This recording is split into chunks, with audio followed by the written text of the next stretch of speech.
सबभन्दा ठुलो जब भनेको हाउसवाइफ हो। तर प्रब्लम के छ भन्दाखेरि हाउसवाइफ भयो भने कामै नपाएको मान्छे रहेछ।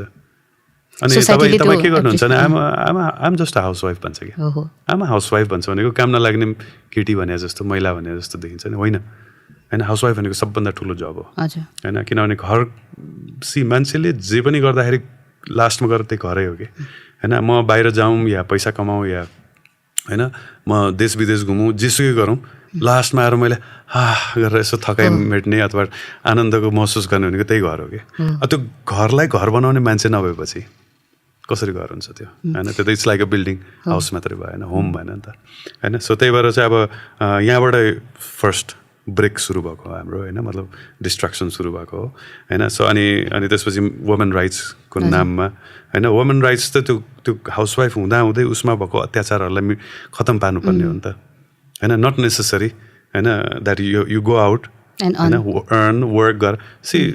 घरमा बसेर पनि बुवा आमा छोराछोरी हस्बेन्डको सेवा गर्ने हो नि। अब बाहिर काम गर्ने बसको सेवा गर्नु पर्दैन, पर्छ